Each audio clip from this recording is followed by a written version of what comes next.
Hello, everybody, and welcome to an emergency edition of Tunnel Vision, a show brought to you by USCfootball.com. I'm your host, Keely, Eure, joined remotely by Ryan Abraham and Shotgun Spratling.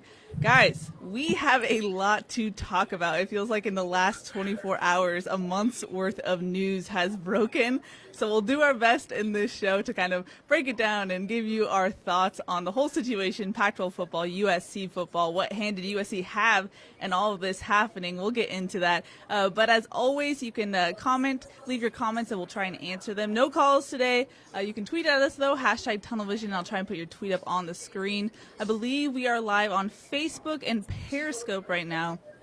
Trying to work on YouTube, a little bit of technical difficulties, of course, because that always happens. But, you know, we prevail. We go on. Guys, initial thoughts of today, the last 24 hours. Things have completely changed. It's been insane. It's been last day and a half. First of all, yesterday, the big news is the USC players coming together and saying, hey, we want to play Governor Gavin Newsom, and pretty much calling out the governor. I thought that was a good first step. The players need to be united in this, and I think they were. They came out, they want to play, because you sort of knew what was going to happen this morning was going to happen, which the Big Ten decided they were going to come back and play college football. They announced that, when they're going to start. It's going to be in October. They're going to do an 8-game schedule over 8 weeks, which is a little aggressive, but that was obviously big news and kind of puts the Pac-12 on notice, of what's going on here. Larry Scott comes out with a very vanilla statement right away. We can't practice yet because of restrictions in California and Oregon, everything we kind of already knew. Nothing really new from that. It wasn't really the aggressive kind of nature that you would have wanted. And then things started to spiral. You get some politics involved, which always makes things fun. The governor comes out and he has his, daily press conference talking about the wildfires and COVID and all this stuff. And he gets asked about the comments that, the letter that the USC player sent, and was basically like, whoa, we're not the ones preventing college football from happening. And you're like, well, so they can play, but they just can't practice because the restrictions are you have to be in these pods or cohorts of 6 to 12 people, which that doesn't really make sense. Can you not have a cohort of 4 people? It has to be at least 6, but it can't be more than 12. That didn't make sense to me anyway, but you can't practice football with only 12 people, especially when you can't have contact. And those same 12 people, those are the only ones that you can practice with. So do you want to do all offense? Do you want to split up some offense and defense? Do you want to do all starters, all position groups? It just didn't make any sense.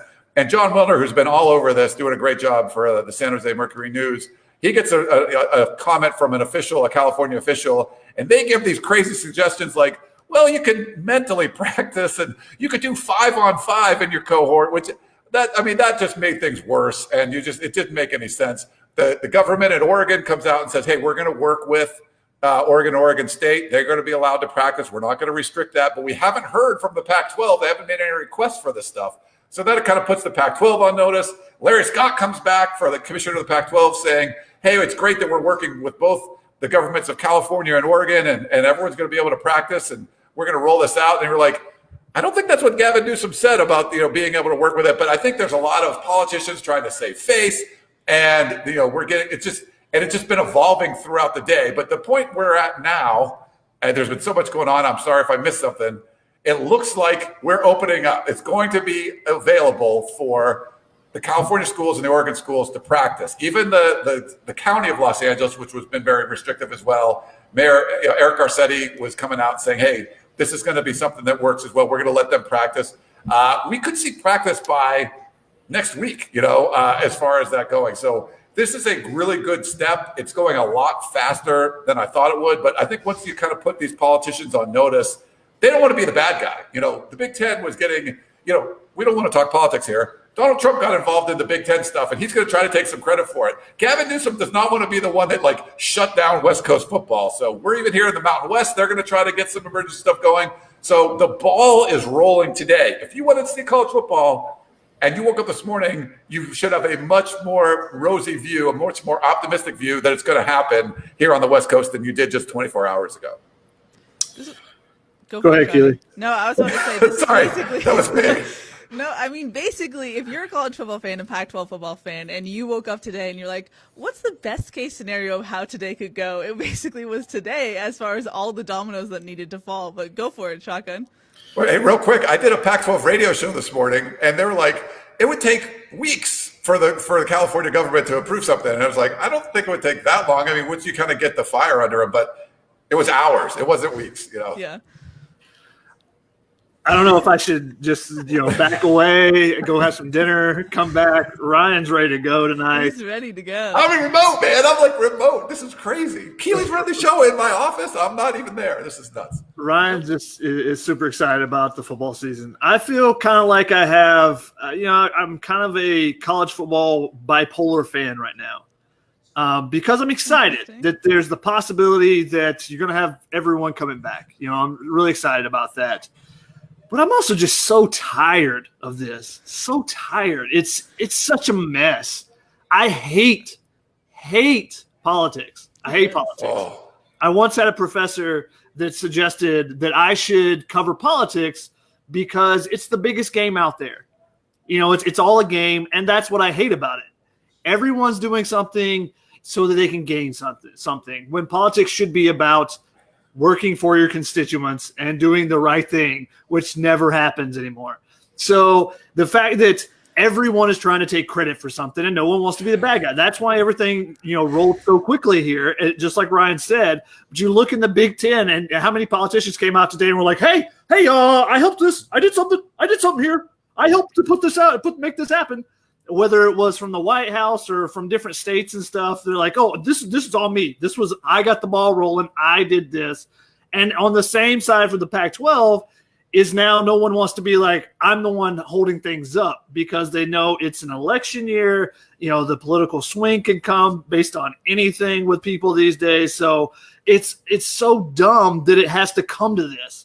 So I'm kind of I'm just fed up with everything that it has to come to, I don't want to be seen as the bad guy to make things happen, rather than what is the best thing for these kids? What is the best things for these conferences? How can we work together to get this to work and come to solutions? And that doesn't seem like that's the case. It's just a constant, what can I do to not look like the bad guy? What can I do to take some credit? So I'm excited that there's going to be football, that the Big Ten's coming back. And it looks like, with how many things, were manipulated today and how many things changed so quickly that, like you said, Ryan, we could see practice next week because, again, Gavin Newsom, no, you guys can have competition. What was really weird to me was hey, you can have competitions and games. You just got to follow these practice rules that make it impossible to actually be ready for competition. Don't touch anybody. Yeah. He contradicted himself within 5 sentences. He was like, let me be clear. We've said nothing that would prohibit games, but also the maximum people you can have practicing at once is 12. And it was just do you understand how football works, sir? Because that doesn't work. I feel like someone has been playing, someone has broke out in the quarantine. They're like, you know what? I got this old PlayStation. I'm going to break PlayStation 1. I'm breaking this thing out. Oh, I got NFL Street. That is a great idea. The Pac-12 should play NFL Street. 6 players on a team. We'll have 3 linemen. You have 2 receivers and a quarterback. Just go. And that's what have 6 on 6. You can only have 5 on 5, which was they can have 12 players now, Ryan. They just said that 5 on 5 is probably what they suggest. Yeah. So not even 7 on 7, but because of this arbitrary number of 12 people, it makes no sense to actually be able to practice. I saw some comments today that people said USC would be way ahead in this because they already don't do contact practices anyway. So. They would have an advantage in this Pac-12 season if that's the way it were to play out. But yeah, it's dumb that had to come to this, but I am excited that it looks like the ball is rolling and moving quickly. So that there's going to be a Pac-12 CEO group, I believe, that is meeting on Friday. It was already scheduled to meet, but at that time they could come to the decision that let's go ahead with practices. They've got approval from Oregon and from California. It looks like mostly still some local governments that have to be checked on, but LA County is obviously a big one with USC and UCLA. The Bay Area, those two schools have to work and make sure they can get their stuff done. Same thing in Oregon, but the state governments are going to allow it. So if they say on Friday, we see the path, especially if they, whenever they can get the testing in, that's another thing. They talked about having the test available by the end of October. Who's going to have those tests available? Can they speed that up a week or two? And then maybe you can start practice next week. And if that's the case, they've said 4 to 6 weeks. So if you start next week, so next Monday on the 21st, then you could be ready to go by the beginning of November, if not even a week earlier. And Michael Lev, our good buddy, used to cover USC, had the suggestion that why can the college football playoff not push things back a week or two? Why do they have to be locked into January 1st for the semifinals? Everybody likes that as a tradition, but this is not a traditional year, obviously. So, why not make an adjustment there? The Pac-12, even if they start a week late, they can get in. Now they're eligible. Will they actually get anybody in? That's a whole nother question. But they would be eligible for the college football playoff as well. Everyone's happy that the Power Five's back. You got the MAC, the Mountain West, seeing what they can do because there's still the possibility of those Group of Five, New Year's Day bowls as well. Yeah, and one real quick thing, Keely. One news thing I didn't mention is this also, I think Wilner broke it and Ryan Karji from LA Times confirmed it. Keely, you might have too. But the athletic departments from USC and UCLA combined their efforts and they spoke to the Mayor Eric Garcetti. So that kind of opened up the pathway there. So there was that work that Keely was reporting in the war room and stuff going on behind the scenes. I think that was part of it, where they were working with the local governments behind the scenes. So there was a lot of hurdles that needed to be, cleared, and a whole bunch of them got cleared just this afternoon.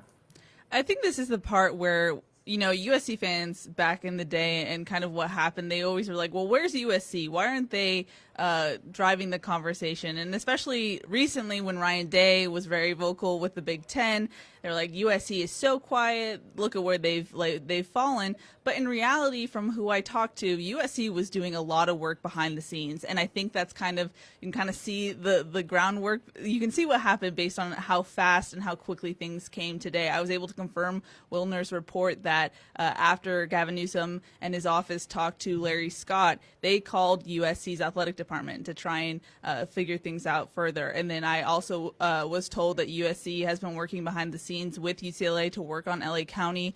I was told also that USC was the one who, after the Pac-12 had their partnership set up with Quidel, the testing company, they were the ones that forced the issue of, hey guys, why can't we go back to government entities in California, local and state? Why can't we force this issue even more?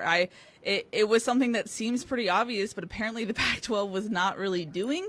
So USC really forced the issue, started this new group, this lobbying arm to go back and re-engage with the government entities. And so they've been working behind the scenes. And so this is why you're seeing all these dominoes falling. And it doesn't surprise me. It surprised me that they went public with it, but it doesn't surprise me that USC's players were the ones who went public on Tuesday, because this seems like a full-blown strategy that USC had. Now, it's been clarified to me many times that this is a player-led strategy, and I don't doubt that, but I think it was a player-led movement as far as Amon-Ra St. Brown's tweet and whatnot. But it doesn't surprise me that USC had a big impact in this and was trying to push it. So I think it's what USC fans have been complaining about, that USC has not been driving the conversation and leading the Pac-12, and this is where you can see that they are actually trying to do that now. Yeah. I think a good analogy here, and Ryan, I think you'll appreciate this one, is we got way too many desserts out there, flashy, shiny, I want credit for everything. When, like Lil Wayne said, we need more pasta people, Lil Wayne said, real G's move in silence, like lasagna. Lasagna. Exactly. So we need some more pasta people out there that are actually pushing to get things done. And I think, like Keely said, I think that's why you saw how quickly the movement went here. It wasn't, okay, we got to talk to Gavin Newsom. Well, okay, now that that's happened, 2 days later, okay, we need to talk to Garcetti. Like, I think these things were already in motion behind the scenes a little bit, so I think that's why it was so quick to the movement to continue from one step to the next, because I believe, like Keely said, that there's been a lot of stuff going on behind the scenes rather than the Big Ten, which is everyone has classified as an absolute mess. Yeah. Because there's been so much stuff in the public. I mean, there's times when you need to be in the public and need to be swaying public opinion. And there's other times when you need to be working hard behind the scenes. And similar to a football program, you need to show up on Saturdays and look good then and take credit then, but you need to put in that work during the week. Yeah. So we have too many desserts out there, too many shiny desserts with gold flake and stuff, and not enough carbs, loading up to help you get big and strong. You need that carbo loading. And I see you took my food analogy. I wasn't going to use that one, but I have a different one. I have a little mini rant to go on. Is that okay? Because we haven't done that. Okay. Go for it, Ryan. So the Pac-12, a lot of criticism. I think it's deserved a lot of times, but they've actually handled this pandemic and this. I think they've handled it as good as anybody. Maybe the SEC. They were going to push forward almost no matter what, but they put a delayed schedule out there. They're going to start, after some of the other Power 5 conferences. I think the SEC's done a good job. I think the ACC and the Big 12 trying to do out-of-conference games. Maybe they've had stuff canceled. Probably pushing a little too quickly, but I like what the SEC's done. The Big 10's been an absolute mess. We talked about that. And the Pac-12, I think it was a very consistent message. I think there was sound logic behind everything they've done.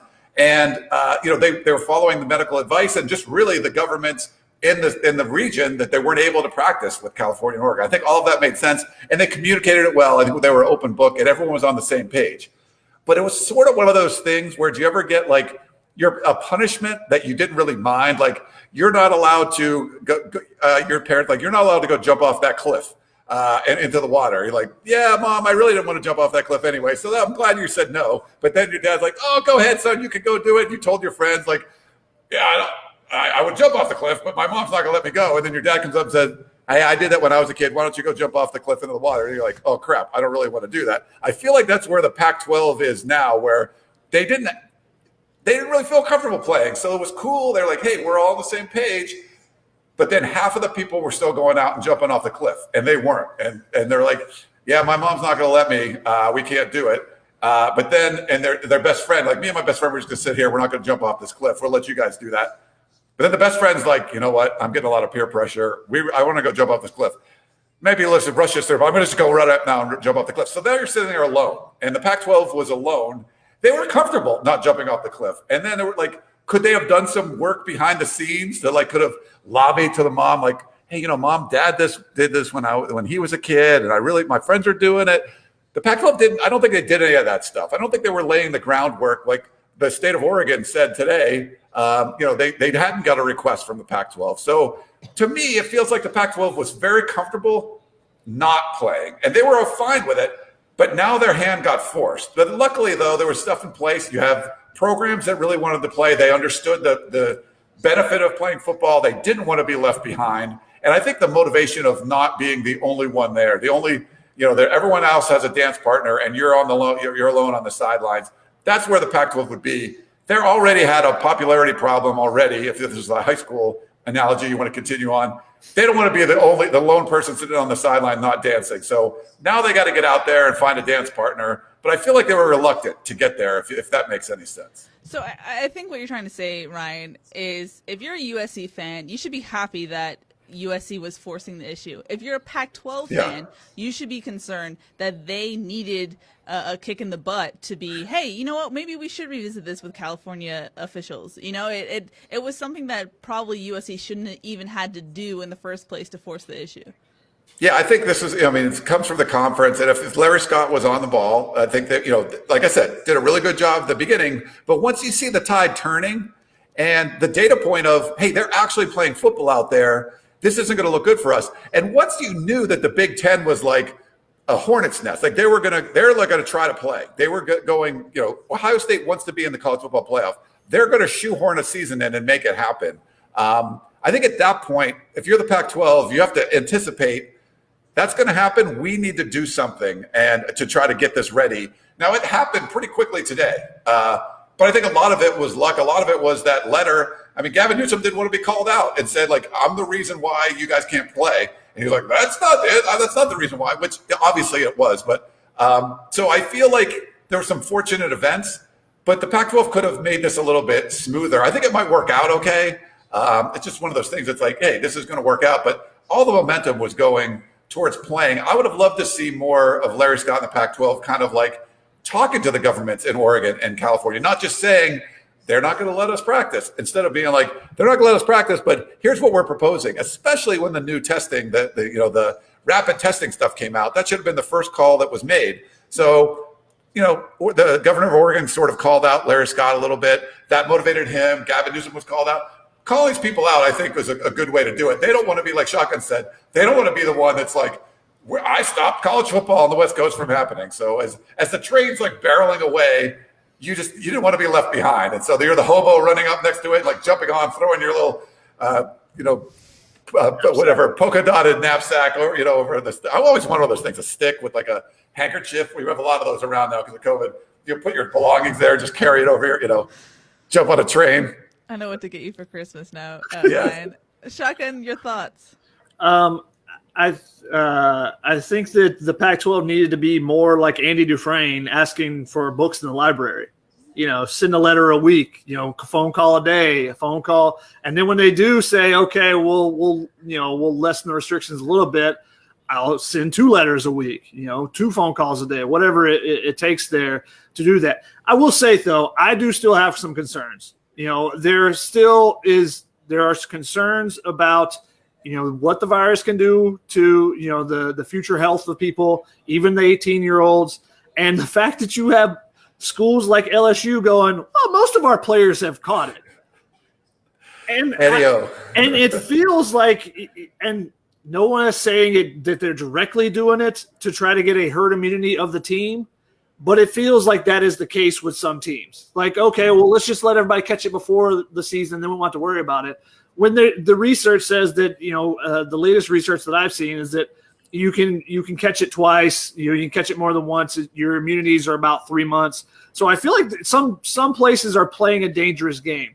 And the fact that you're still seeing outbreaks at some places and college kids are still doing dumb things like Memphis, having a party bus and then having to cancel their next game because, there's so many players on that party bus that got, that were tested positive. I still have some concerns. I want to say that. I know some people have been tweeting about, why are these student athletes allowed to get these tests? The regular students can't, or I'm a first responder. I can't get these tests daily. Why are they allowed? So I think there's still some concerns there, and there's some issues with, the divvying up of resources in that regard. But I give the Pac-12 credit for what they've done, putting together the partnership with Quidel, putting together the fact that they're going to daily test. And that is one of the things I've harped on from the very beginning, that the entire conference, the states, the country needed to do better was testing.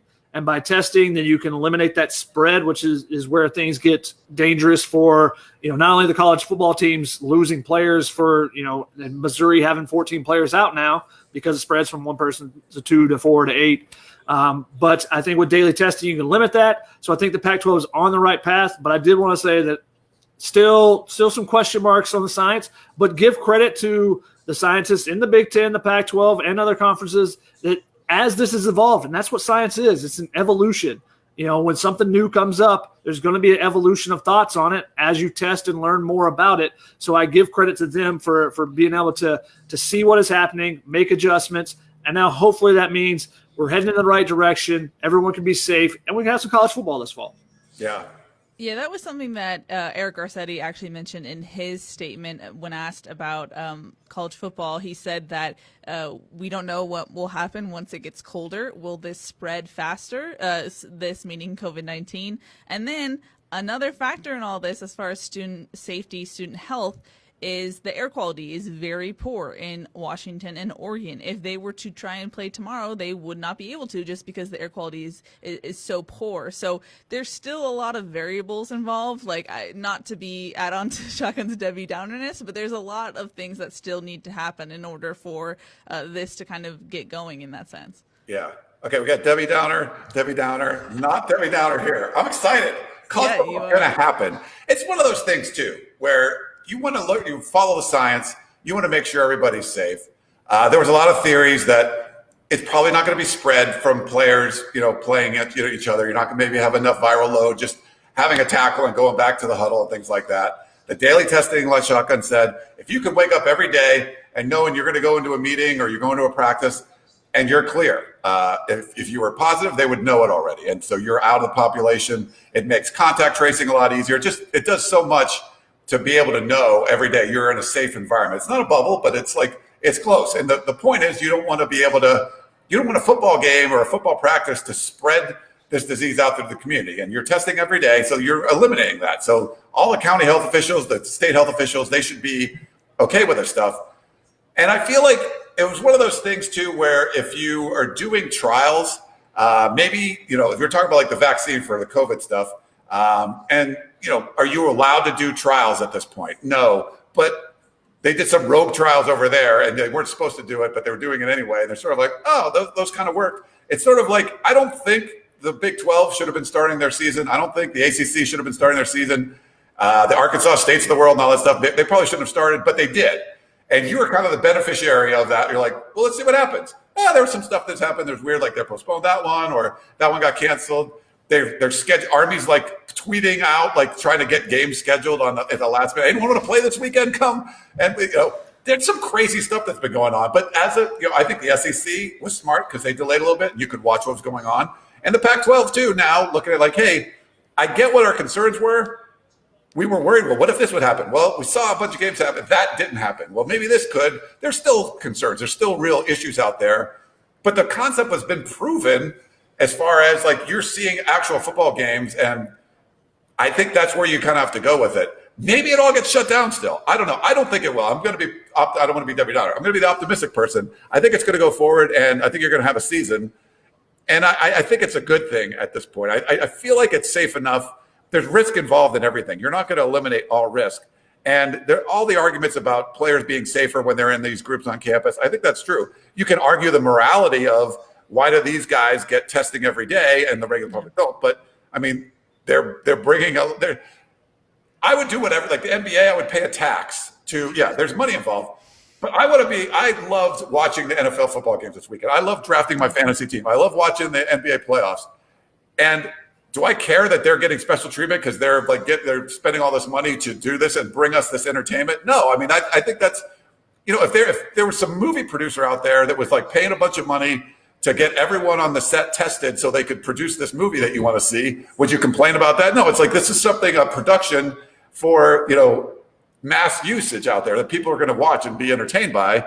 So you don't argue if some, Michael Bay makes some movie that costs $300 million. Like, why can't I do that with my iPhone? It's like, well, there's differences there. So I don't have a problem that they're doing all this daily testing stuff. I think it's a good thing. I think it's safe for the players. They want to play. They made it pretty clear. And I'm optimistic that we're going to have college football this fall in the Pac-12, which is crazy.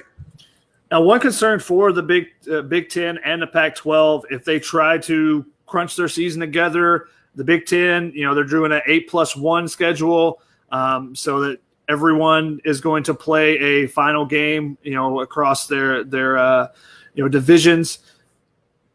They're doing it in a 9-week period, basically. There's not going to be a lot of wiggle room where you've already seen a number of places, from the Arkansas States and the Memphis, those early games that have had to change their schedules, have had to move things back or, make adjustments. The ACC's already had to have that happen for a game or two. So with the Big Ten and the Pac-12 being behind the other conferences and just now making this decision, then, if the Pac-12 sets out a schedule, if you want to be a part of that college football playoff, everyone is going to have to be on their P's and Q's as far as not going out, not doing any dangerous activities, not, going to bars or anything like that, where they could potentially come down with a case, spread it to their teammates, and then the game gets canceled or moved, have to be moved because there's just not that wiggle room in the schedule like the original schedules that the Pac-12 and the Big Ten had built that had that extra wiggle room where you played certain teams and stuff. You had that extra bye week, those things that they had built in. Now it's going to be up to everyone to be right on top of everything, or else you may have teams not be able to make the playoff because they can't get their games in time. Yeah, that was a big concern for me when you saw what the Big Ten did, because I like the Pac-12 schedule. I like what the Big Ten was doing before. The problem was they came up with a schedule and canceled their season 6 days later. That was not a good look. Yeah. But to do 8 games in 8 weeks, we've already seen a bunch of things get canceled. And they've had these protocols of what tolerance levels are going to be. So how many positives you have, what percentage, and what you can do. There's like red, green levels or whatever, something like that. The whole point of doing this is they want Ohio State to have a chance at making the college football playoff. Do you think if Ohio State has like the 5% of positives and there's a couple of walk-ons and stuff that have it, they're going to like cancel their game against Rutgers and like potentially miss the college football playoff? Like that ain't happening. I don't buy that for a minute. But they just don't have a lot of wiggle room if you're going to do 8 games in 8 weeks and you're really trying to shoe the horn that in there. I don't know if the Pac-12 is going to follow that and try to do the same sort of thing. Maybe it's a shorter schedule. I don't think the playoff is going to be as big of a concern. Maybe it'll stretch out a little bit. And I love Lev's idea. Maybe you delay the college football playoff a little too. And who knows? There could be more of these Big 12 and ACC. And when the SEC starts, those games get delayed a little bit.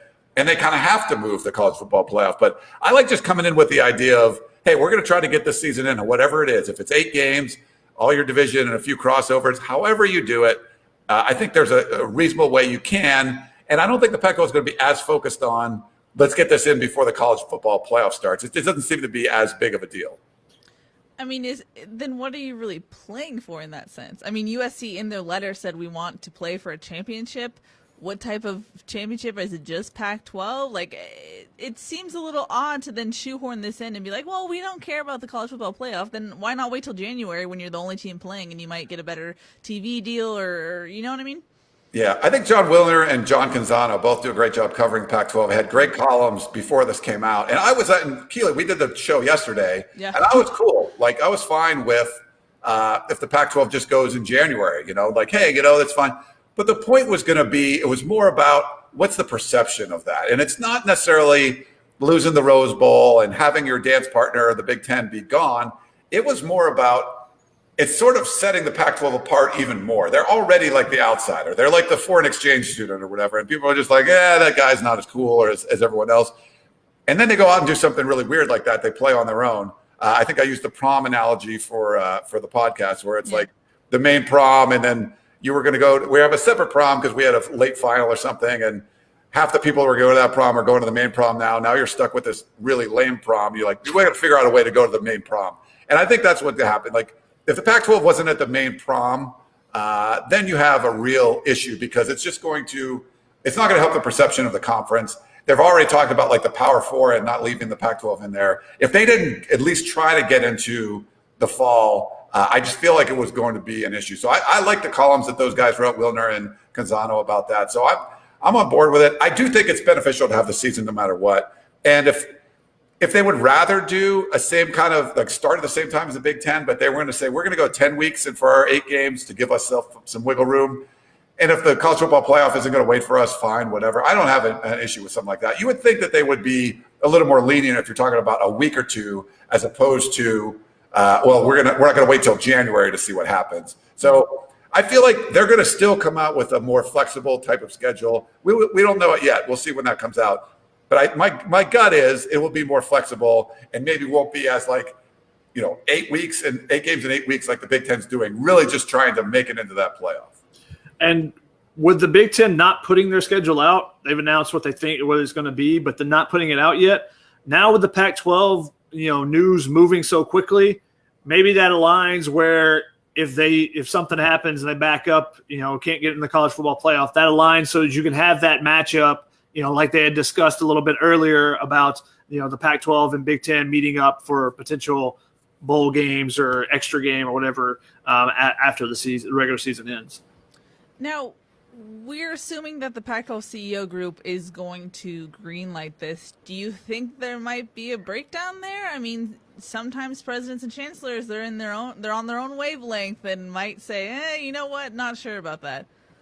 It's a really good point, but I feel like it's one of those things where you could take the high ground when you're one of the first to make the decisions.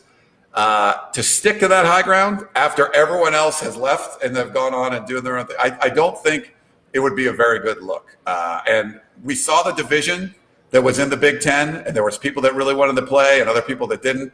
If some of those presidents probably would have switched their vote, knowing how adamantly like Ohio State and Iowa and Nebraska was, but they sort of were like, we're with the majority here. You're not with the majority anymore. It's really hard to take that moral high ground when everyone else has gone off and doing the quote unquote right thing or whatever. So I don't think the presidents are going to get in the way of this situation. And they don't want, every time you get a vote like this, it has to be unanimous. Like the fact that the Big Ten had a non-unanimous vote is like breaking news. And the fact that you never even hear about that kind of stuff. So I think the Pac-12 is going to have to be unanimous in this. I think Larry Scott's going to champion, hey, we got to play going forward.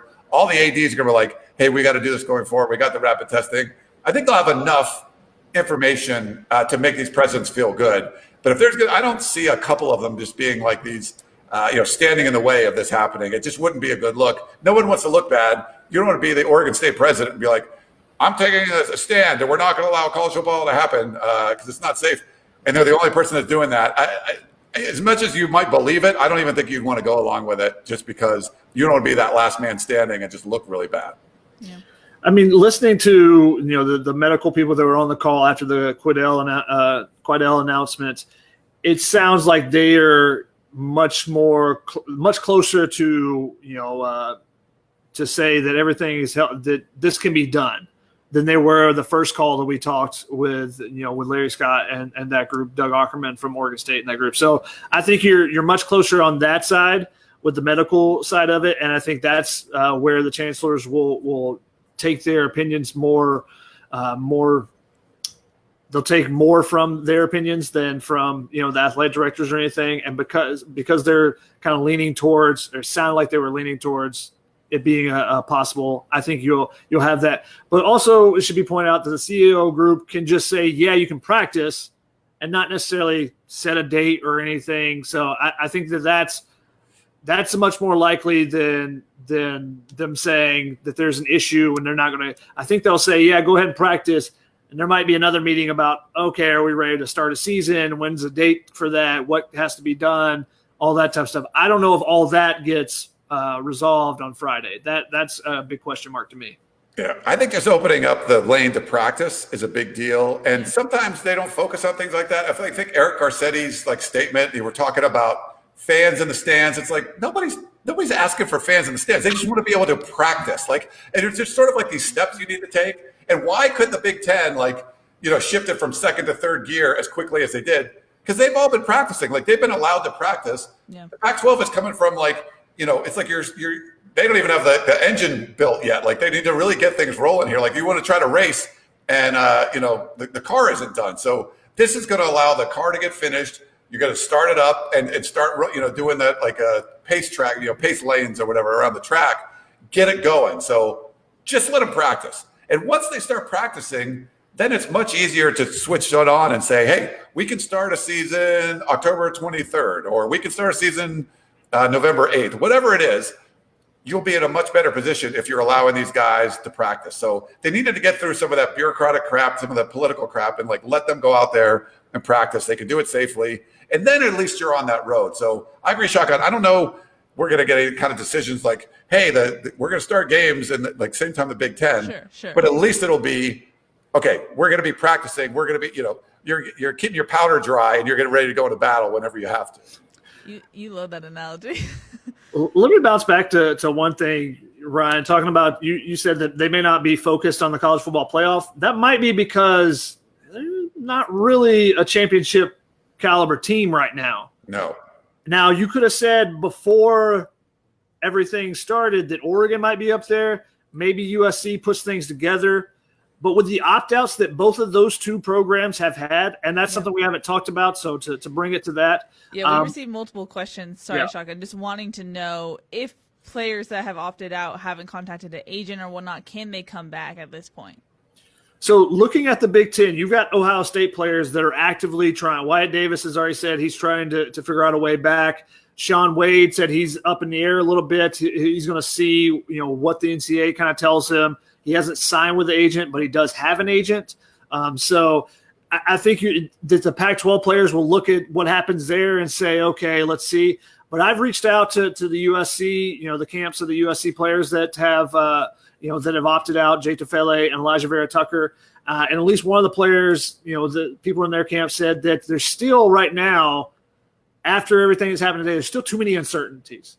So as of right now, they still plan to opt out. Now, will those things be considered? Will they reconsider those things if on Friday they come out and say this is the schedule, this is where we're going to start? Then yeah, I think they definitely will. Where are they at in that process? I think Jay Tufele obviously is a little bit farther along because he did it a little bit earlier, and also a lot of times when someone signs the agent, they get a bonus up front. Jay Tufele's family, obviously, his sister had COVID, was in the hospital. They had a GoFundMe page to try to raise money for that. So they've got some medical expenses they're working to pay. So that would lend me to think that one of those bonuses might have already been accepted by Jay Tufele. So that could put his status in question, even if he wants to come back. So Elijah Vera Tucker, on the other hand, because his is so recent, I think that there might be some wiggle room there. So those are the two guys, obviously USC. That have opted out already. I think the other guys that we were kind of waiting on the dominoes to fall, the Amon-Ra St. Browns, the Tyler Vaughns, I think this puts everything on pause. Yeah. And I think that's also the thing that with a lot of the players that have opted out in the Big Ten and the Pac-12, I kind of didn't see the reason why you would do it now. You see it in the SEC, Jamar Chase just opted out now. They're 2 weeks away. I think that makes a lot more sense where you see where things are at a couple of weeks before the season begins rather than going – now some kids just don't like school and don't want to go to school. I don't know if that's necessarily the case with the USC players, but some players are like, I've been doing this school thing for 16 years or whatever. I'm through with it. I'm good. I'm ready to get my professional career started. So that could be a factor. There's a lot of things that can be a factor in it. But if it's just straight looking at football and the uncertainties – I didn't see why you wouldn't wait and see what happens with the Pac-12 and the Big Ten. Same thing for both those conferences. And now you're seeing some of those players that have made those decisions in the Big Ten are going, wait a second, can I flip that back over? Yeah, I think we're going to hear from the NCAA on this. I mean, remember last year, was it Michael Turk, the punter from Arizona State, left, went through the combine, and then came back to school, and he got a waiver to be able to do that. I think in these situations, as long as you didn't buy a house from your agent or something, I would think the NCAA would allow something like that to happen if you want to. My gut says that Elijah Vera Tucker and Jay Tufele would just stay opted out. But, I mean, that's not talking to sources. That's just what I would think. And there is some precedent here because basketball, you're allowed to hire an agent that's approved by the NCAA, go through the combine experience, and then you can opt out of the draft still. You can withdraw your name. So it's not like you're not allowing this to happen in other sports where someone has an agent that is approved by the NCAA, but that you're allowing them to have an agent to help with the process and then decide to pull back. Now, the money portion is the big question mark. Maybe if you have accepted money, if you get it back or whatever, similar to Chase Young having to pay money back during his suspension or whatever. So there's some leeway there, though, I think. And I think the NCAA knows that they have to be on the side of players in this whole situation, which is why you've seen everyone get extra year eligibility. You've seen some of these other things. Turk was allowed to come back to school. I think he ended up transferring, but he was allowed to return his eligibility. So there's some things that have happened. I think the NCAA will allow some wiggle room for those guys. So not to be the Debbie Downey here, but I am the host and have to put up the questions that people ask. And we've received multiple questions that basically go into, so what happens if a player develops lung issues or develops a heart issue or something bad happens? What's the plan there? Because what the commenters kind of said was, Nothing's really been changed. I know from the Pac-12 side of things, they were very concerned about myocarditis in the beginning. They feel like they have a better sense of it now. They do cardiology clearances, so they at least make sure that people are cleared before they even get back into physical activity. And then the daily testing can reduce infectiousness almost by 100%. So they feel better about that. But as far as the long-term effects, things that we still can't really have a grasp on yet, how do you kind of settle that score? Yeah, I mean, we don't know at this point. I feel like the myocarditis stuff, there was that study that came out, the German study, and then a lot of people were questioning some of the data that came out of that. But I feel like the main takeaway from that, and obviously I'm no epidemiologist, I'm no expert, but knowing that it was there, is it potentially there. So if anyone does test positive, they're going to have these cardiac tests done. And I think they feel pretty good about it. We know that that's a possibility. So the problem would be, this my understanding was, if you didn't realize there's these cardiac issues there, you had a large heart, you go practice and something bad happens.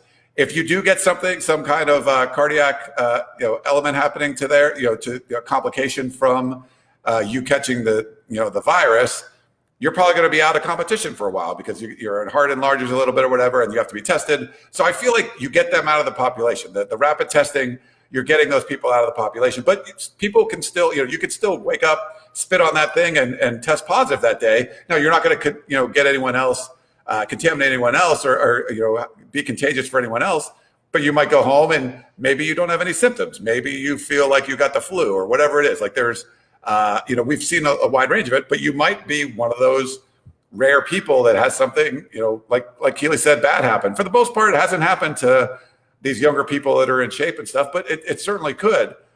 So I feel like they're going to do whatever they can to prevent it from happening. I know LSU, had all these players get it. I mean, they're playing, it seems like the SEC is playing chess and everyone's playing checkers, but that's where I think the issue is going to be. If there is some kind of wild outbreak and one of those people get it, or a family member of a player or a coach or someone gets it from something like that. But just like all of us in our daily lives, that's a risk we're going to be running. And I feel like they feel it's no big difference from, they'll probably actually be safer from catching the disease if they're with the team practicing and being tested every day than if they were just at home and being able to do whatever they wanted. If the SEC is playing chess and everyone else is playing checkers, they're playing with a flaming chessboard. It's like Harry Potter. It's like Harry Potter. They're using the real things, like they smack them. Yeah. I don't know these references you speak of. However. Wow. Yeah, no. Sorry, movie reference that I actually get. Continue. But they're playing with fire at the same time because it's an unknown. And now we hope that nothing happens. And also, I think that one of the biggest differences now is they're doing the heart studies. They're doing the extra stuff based on what they found out from some of the myocarditis. Now, obviously, that study, there was a bunch of discussion about it and everything, and the conclusions they came to. But they're doing that extra studying now. They're also they're going to be able to identify sooner. Anytime you have any disease, it's always better to identify it sooner than it is later. Sure. And with 7 months now, what are we on? 6, 7? I don't even know. 6 right now. 6. With 6 months, they've learned how to treat it better. There's things and if you identify it early, there's certain things to treat it quicker. So I think that there are advancements there, which is a positive. Now, this question was asked by, a player's father. So it is still a concern. If I had a child, I would still be concerned about that because there's still unknowns with this because it's a novel virus. It means it's new. That means it hasn't happened before. That means we don't know exactly how it's going to do things. Now, we've got 6 months of studying it, 8 months of studying it. So we're learning a lot of stuff about it. And I think that's why you're seeing better treatments of it. I think that's why you're seeing death tolls go down and different things like that. But there is still a concern because of the unknown, especially if you have an underlying condition that is not known. And the thing about this virus in particular, from the things I've read, the research that I've read, is that why there's been so many different symptoms that people have had is because of the way it attacks your cells. It doesn't attack your lungs. It doesn't attack your heart. It attacks certain cells, and therefore it can attack different things across your body. And that's why you're seeing so many different symptoms. So that means if you have an underlying condition, it doesn't have to be an underlying heart condition. It could be an underlying gastrointestinal issue that you don't know about, you never knew about for your first 18 years of life. Something pops up and this attacks those cells. Suddenly there's some trouble. Now, is that a death sentence for a player? No, and I think because of the advancements, I think there's positive. I think we can feel safer about players that do catch it, that they can treat it better now than maybe they were be able to 4 months ago. But there are still some concerns there. Yeah, I got an analogy. I don't know if it's going to work. Let me run it by you real quick. Okay, so you're like college football. You're a college football player, and you got to get from LA to New York or New York to LA. You can not play college football, which is essentially like the equivalent of driving cross country in your car, or you can jump in an airplane and fly. Now, the airplane's actually safer than you driving your car across country. But if you get in a car wreck, it might be a little fender bender. You get in a plane crash and it's like coming crashing down. So if you're a college football player and you just stay home and you get the virus, it's not going to be like blaming college football. It's not going to be this big deal. But if you actually play college football and you get the virus and you're really sick and like maybe your life's threatened, that's going to be more of that's the plane crash. That's going to be that could bring everything down as far as college football goes. So even though they're safer being on campus, there's a bigger risk that if you do get it and someone does get sick, they're going to say, this is because you played college football, when in all likelihood, that player would have been probably just as likely to get it just being at home or whatever, if that makes sense. I don't know if that works, but.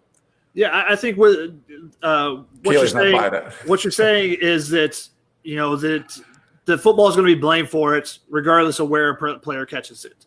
And the biggest thing is if you're testing every day and you're not spreading it, then I think football and these programs are doing the best they can to stop the spread, to keep it's not like you're catching it from your teammates that way. You should be able to stop if you're doing daily testing. And that's something that the Pac-12 was the first one to do that, and something that I still don't think that the other conferences are necessarily doing.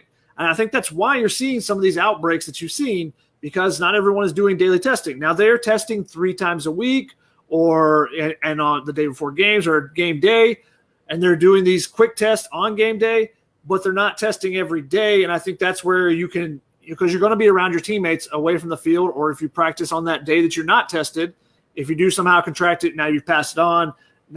It's a lot different where if you get tested as soon as you come in, you come into the building every day, they find out, they sit you out, you don't spread it to anyone else. So I think it's much better with the daily testing.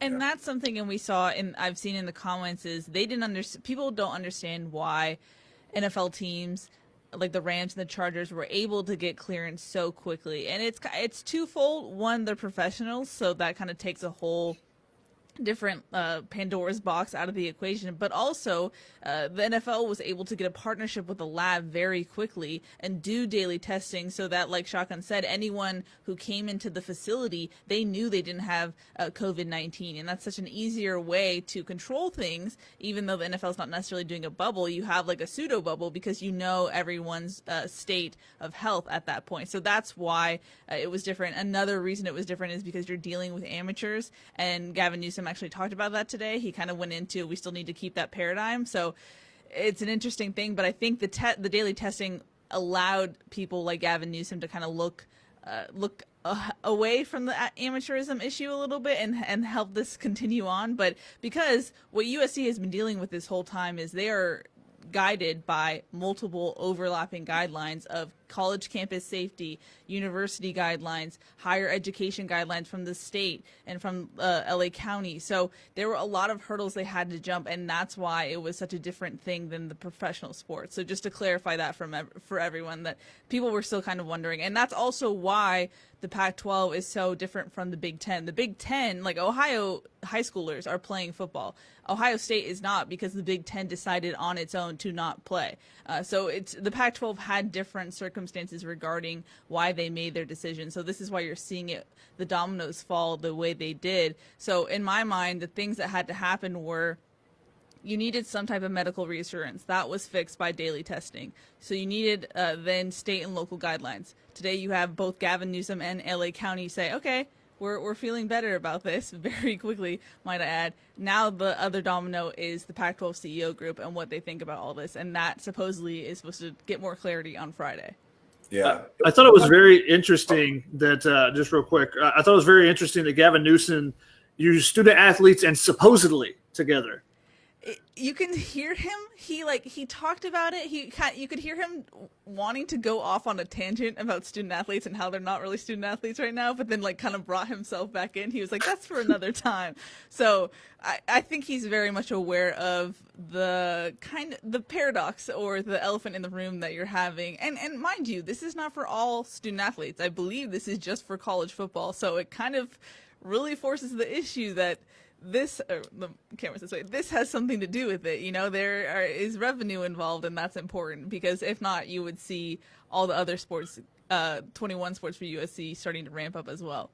Yeah. One of the other issues, if you remember from the very beginning, Keely, I don't know if you've heard anything about this, but we talked about the ability to test, and maybe the daily testing kind of takes care of this concern. But there was the issue of if Shotgun gets it, anyone within close contact of him has to quarantine for like 2 weeks. Well, what was the definition of close contact? It pretty much means anyone on the football team would have to quarantine. So you'd have to quarantine your whole team if any player would get it. I don't know if you've heard any differences there. I think with the daily testing, that kind of the contact tracing is sort of, a lot more where you're testing everyone every day. So maybe that takes care of that issue. But that was certainly something where the center got it. Okay, so the entire starting offense has to be quarantined for 2 weeks, which that's not going to work anywhere in college football if that's the case. Yeah, and that's something that I still need to figure out. A lot of things happened today, so I'll have to get more clarity on that. But that was one of the major differences too between NFL and college, was that, like you said, Ryan, if your center got it,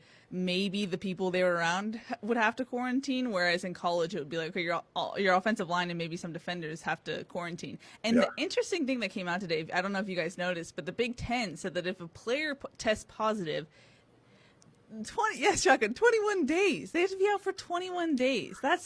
Did you see that, Ryan? I didn't see that part. Oh, yeah. That is no bueno. That is crazy. That ain't going to work. You're not going to do 8 games in 8 weeks if you're going to quarantine people for 21 days. And I think that was just for a positive test. Now, you may have to be quarantined if you're close to, the contact tracing as well for a shorter amount of period. But again, I think it's great if you put that kind of, it's a punishment. I think it should be a punishment, that you need to be following all the rules so we can have this college football season. Oh, you want to go out on a party bus, Memphis? Hey, guess what? You can't play for 3 weeks now. They disputed that, I think. Wasn't there, they disputed that was the case. But I'm not. Why wouldn't you dispute that if that came out? I don't know. Just hey, we party bus or whatever, You would say that. Yeah. Should point out there were some. We've talked only about the college football, only about the Big Ten and Pac-12. There's been it was a giant news dump day. Yeah. Surprising that it wasn't Friday at 6 p.m. Mm-hmm. But the NCAA also announced a start to the NCAA basketball season. It's going to be late November. I think it was November 25th, if I remember correctly. Start practice in late October. I think the Pac-12 will be online to do that. I think that they won't have any issues getting to that with the developments today on the other side. So it wasn't just talking about the testing for football players.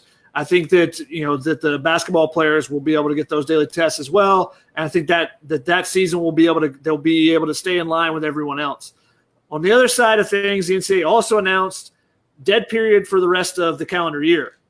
So no official visits at all for this class. And Brandon Huffman, who's our terrific national analyst up in Washington, posed a great question.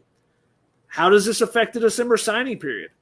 I think, we were really concerned that USC could fall behind if a lot of other conferences were playing and they weren't, especially with some marquee names like Corey Foreman and JT Tuimoloau. That if they aren't able to do that, is the NCAA going to say, hey, we're going to push back the December period to February? We're just going to eliminate that, how it used to be. You can still early enrollee and everything like you normally would. I think that there's some question marks there, but one of USC's big advantages is being able to bring kids in December and say, from New Jersey or whatever, bringing in, a Brian Cushing and say, look at how beautiful the weather is right now. Don't you just love it out here in December? This isn't New Jersey anymore. So I think that USC loses an advantage. The USC campus is great. It's a great opportunity to get kids on campus and stuff.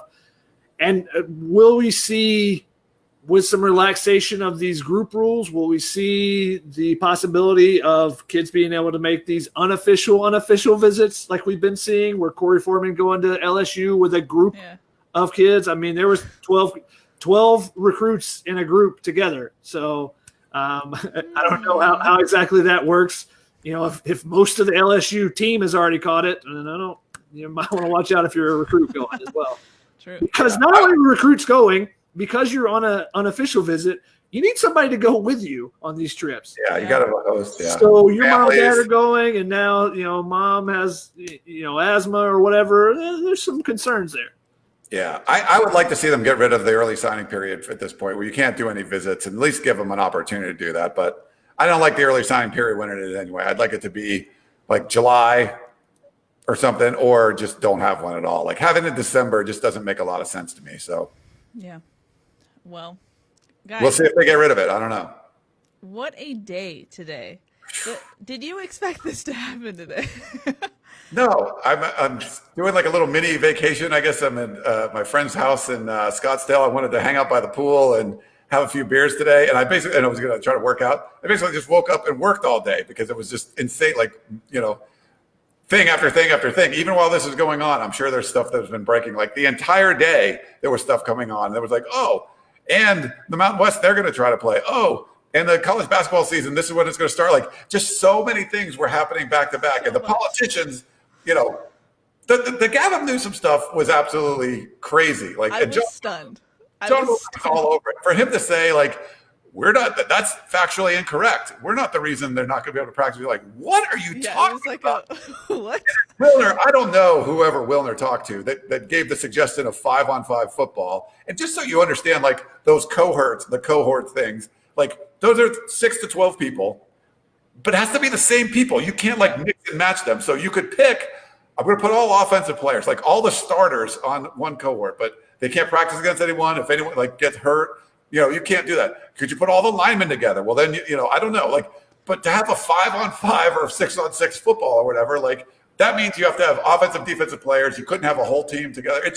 It made absolutely no sense. It was an insane thing to suggest that you're like, you could go play major college football by playing 5-on-5. And like, that's it. Like, it was tone deafness. There were just people that should have been talking, and they were. And they got called out for it. Gavin Newsom got called out for it. And then somehow Larry Scott saves him by coming back and saying, it's great that the governor of Oregon and California are letting these teams practice again. I'm like, did you hear what Gavin Newsom said? Yeah, he didn't change his mind. He's just saying, no, what I'm doing is not stopping them from playing. It's like, no, it completely is. Like, it's the exact opposite of what you were saying. But these are people that make a lot of money in positions of power, saving face for each other. And at the end of the day, it's going to work out for us if we want to see college football. Anyone that wants to see it's going to work out. But the way we got there, they just didn't want to like give up. They didn't want to. All Gavin Newsom had to do was to do exactly what Oregon did, sort of threw Larry Scott under the bus a little bit and say, they haven't requested anything from us, but we don't want to be the ones, we'll work with them to allow them to practice.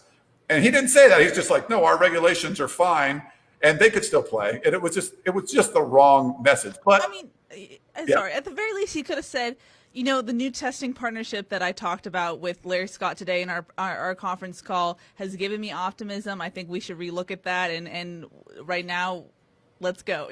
Anything besides anything but what he said. Yeah. Let me be clear. It's easier to throw the Pac-12 under the bus a little bit if you're Oregon versus California, since California and Larry Scott is paying how much tax on that $5 million that he makes a year, and how much tax on that ridiculous rent that they're paying. So it makes it a little bit easier when you're in Oregon. It's like, yeah, it's all their fault. Yeah.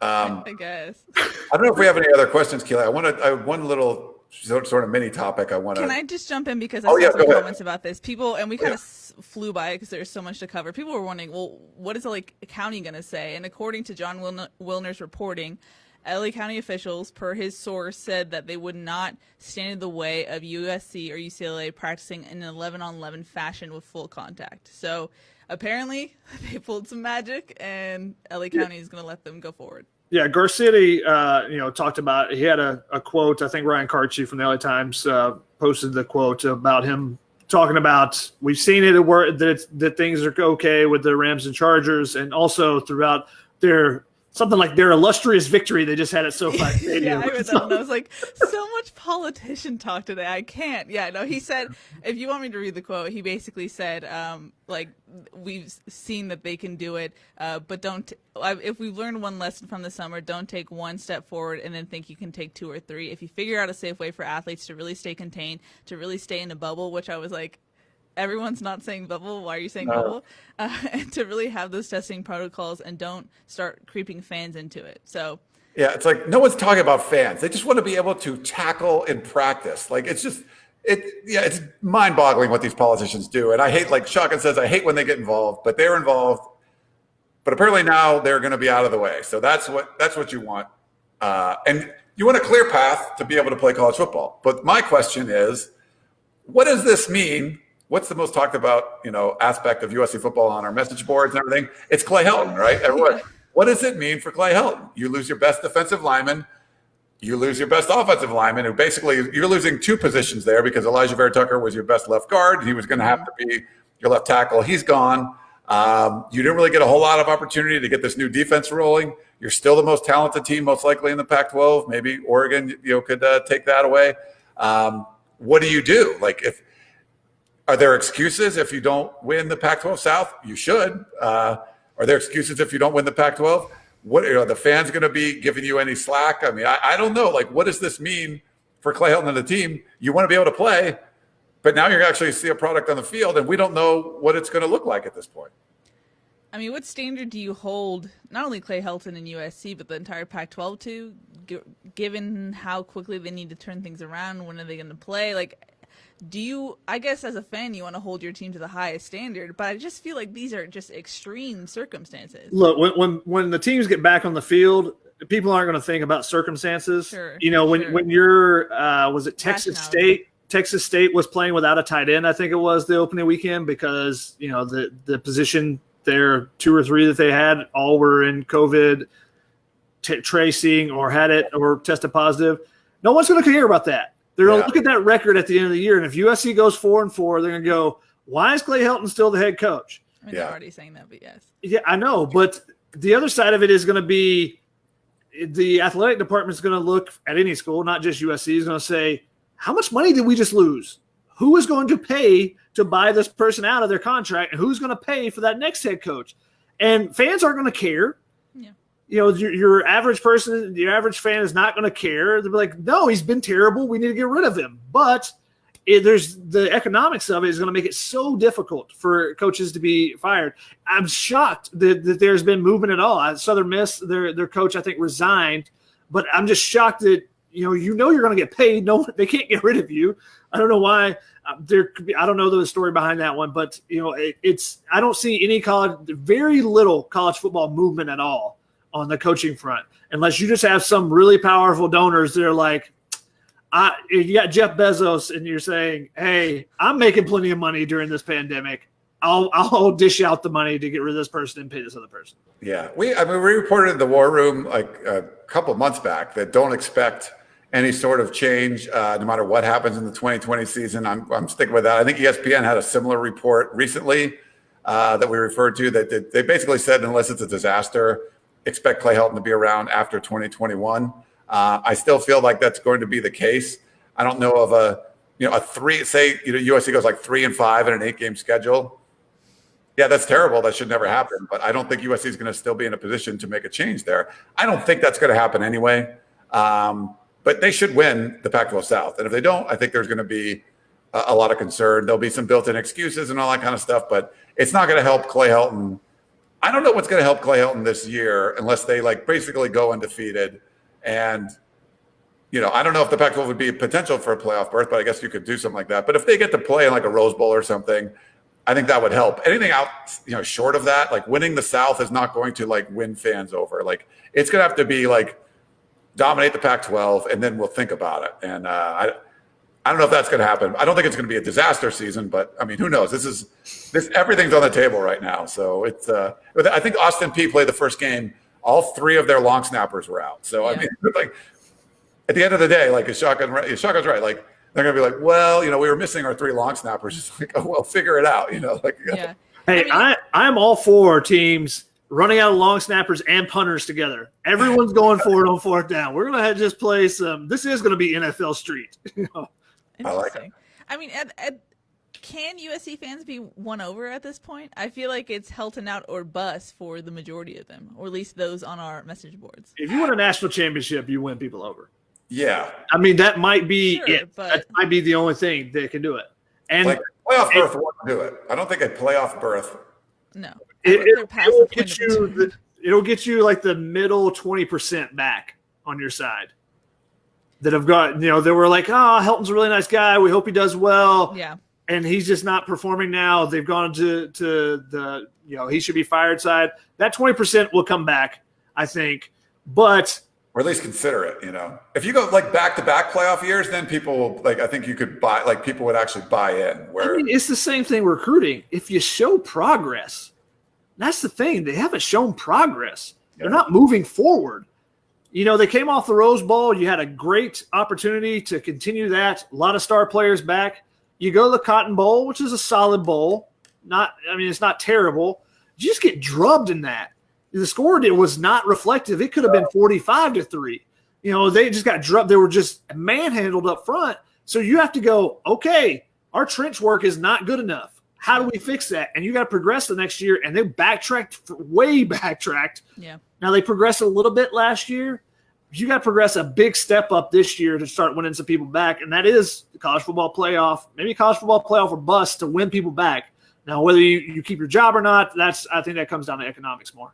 Yeah. And you're doing so with 3 open offensive line spots as it stands right now. So it's a hard task. And I know it might seem premature to start talking about Clay Helton when there's not even a Pac-12 schedule out or CEO group hasn't even voted yet, but it's what we know what you fans want. We know what you fans want. We know what you guys care about, so we might as well talk about it. And we'll get a million questions about it anyway. So, I mean, we're reaching the hour and 15 mark. I think it might be time to wrap this puppy up. Any final thoughts, guys? It's a wild ride of a day. So much news. Hopefully we try and covered all of it a little bit. Any final thoughts?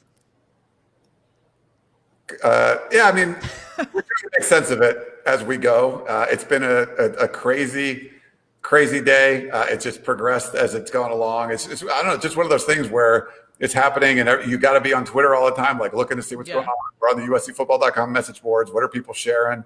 Props to 24/7 Sports. They were getting tons of these stories up as little news things broke. They would get things up there. We could talk about it on the site and on the message boards, and some great reporters out there doing great work. So make sure you follow all of them too. But yeah, it's one of those memorable days. Covering USC, there's always like kind of days like this, but it's usually involving USC specifically. This does somewhat, you had the player stuff and the, the athletic department talking to local governments and things like that. But stuff that was just happening, and as it was going on, like recording shows or like talking about it or writing an article, and then 10 minutes later, something's changed. You're like, whoa, what happened? Yeah. So it's just one of those things where you're getting like whiplash all day. So I'm glad we did this. Keely came up with the emergency tunnel vision idea. Shotgun did. Got to give credit where credit's due. But I think this was good. It was at the end of the day. But even as late as we did at 8 o'clock, there was still news breaking like right before the show was going on air with like, the athletic departments from USC and UCLA talking to the LA County and stuff like that. So I don't know, like maybe stuff was happening as we're recording too, but it was an eventful day. I think it's a positive day if you want some college football to happen. And stay tuned because there's going to be I'm sure there's going to be more days, maybe not as crazy as this one, but some more stuff happening. Yeah.